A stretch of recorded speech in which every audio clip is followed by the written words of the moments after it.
پھر وہ حدیث جو آپ بچپن سے سنتے ہیں، بخاری و مسلم دونوں میں حدیث ہے، نبی علیہ السلام ایک جگہ سے گزر رہے تھے، 2 قبروں کے پاس رک گئے. صحابہ نے کہا کیوں رکے؟ فرمایا ان کو عذاب ہو رہا ہے اور کسی بڑی وجہ سے نہیں.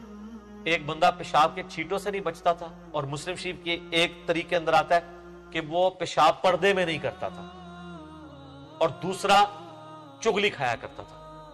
اس کی وجہ سے ان کو عذاب قبر ہو رہا ہے. پھر آپ علیہ السلام نے ایک درخت کی ٹہنی توڑی، اس کے 2 ٹکڑے کیے اور دونوں قبروں پہ لگا دیے. فرمایا میں اللہ سے امید کرتا ہوں جب تک یہ ہری رہیں گی ان کے عذاب میں کمی ہو جائے گی، آپ کے مبارک ہاتھوں کی برکت سے. یہ آپ کے ہاتھوں کی برکت ہے. ہماری ٹہنیاں لگانے سے کچھ نہیں ہونا، لگائیں ضرور، سنت ہے، لیکن جو عذاب کی تخفیف کی گارنٹی ہے وہ نبی علیہ السلام کے مبارک ہاتھوں پہ. کیوں؟ بخاری اور مسلم دونوں میں حدیث ہے، ایک حبشی عورت تھی جو مسجد نبی کی صفائی کیا کرتی تھی، ایک دن فوت ہو گئی. صحابہ کرام نے راتوں رات اس کو دفنا دیا جنازہ پڑھ کے. کچھ دن بعد آپ علیہ السلام نے پوچھا کہ وہ ایک حبشی عورت ادھر آتی تھی، میں دیکھ نہیں رہا مسجد میں. کسی نے نہیں کہا یا رسول اللہ، آپ کو تو علم غیب ہے، آپ کو تو پتہ ہی ہوگا کہ وہ کدھر ہے. ہائے ہائے ہائے، اس زمانے میں یہ والا علم غیب نہیں ہوا کرتا تھا. اس زمانے میں علم غیب یہ ہوا کرتا تھا کہ جو اللہ بتاتا ہے وہ پتہ ہے، جو نہیں بتاتا نہیں پتا. تو نے کہا یا رسول اللہ وہ تو فوت ہو گئی. آپ فرمایا تم نے مجھے کیوں نہیں بتایا؟ حریص علیکم بالمؤمنین رؤوف الرحیم. یار مسجد کی صفائی کرنے والا بھی اللہ کے نبی کو کتنا محبوب ہے. آپ کے نزدیک سٹیٹس یہ ہے کہ اللہ کے لیے کس کی کمٹمنٹ ہے. آپ نے صحابہ کو ساتھ لیا، اس کی قبر پہ گئے. ہائے ہائے ہائے، یہ پروٹوکول ہے سر، دنیاوی منصب پروٹوکول نہیں ہے. ایک کالی حبشی عورت بھی نبی علیہ السلام کے لیے کتنی قیمتی ہے. اور صحابہ کہتے ہیں قبر پہ گئے، ہم نے حضور علیہ السلام کو ان کی قبر بتائی، آپ قبر پہ کھڑے ہوئے، آپ علیہ السلام نے وہاں پہ نماز جنازہ اس کی قبر پہ جا کے پڑھی. اور پھر آپ صلی اللہ علیہ وآلہ وسلم جب پلٹے تو آپ نے فرمایا یہ قبریں اندھیروں میں ڈوبی ہوئی تھی، اللہ نے میرے جنازہ پڑھنے کی برکت سے انہیں نور سے بھر دیا.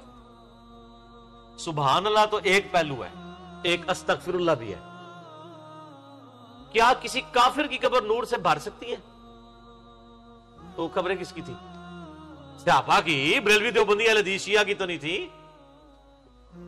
ہائے ہائے، میں جب یہ باتیں کرتا ہوں پھر ان کو بری لگتی ہے. سر انجینئرنگ کرنی پڑتی ہے آپ کو بتانے کے لیے کہ سب کا ایک لیول نہیں ہوتا. نور سے بھری اسی صورت میں کہ مسلمان تھے.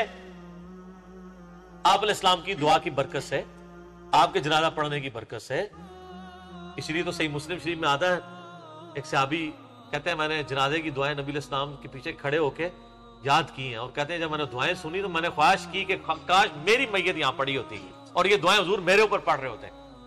یہ صحابہ کو بھی پتا تھا کہ نبی علیہ السلام کا دعا پڑھنا کیا چیز ہے. سورہ توبہ میں آتا ہے نا نبی ان کے لیے دعا اور استغفار کریں، آپ کی دعا ان کے دلوں کی ٹھنڈک ہے. نبی علیہ السلام کی دعا کوئی چھوٹی چیز ہے. حضرت جبرائیل بھی آتے ہیں تو حضور سے دعا کروانے کے لیے آتے ہیں، جو ترمذی میں حدیث ہے، مستدرک الحاکم میں بھی موجود ہے.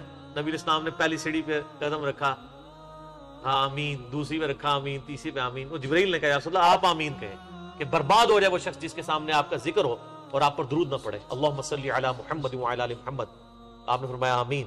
برباد ہو جائے وہ شخص جس کو رمضان کا مہینہ ملے اور وہ اپنی مغفرت نہ کروا سکے. اور برباد ہو جائے وہ تباہ و برباد ہو جائے وہ شخص جو ماں باپ کو دونوں کو بڑھاپے میں پائے یا دونوں میں سے ایک کو ان کی خدمت کر کے جنت نہ کما سکے.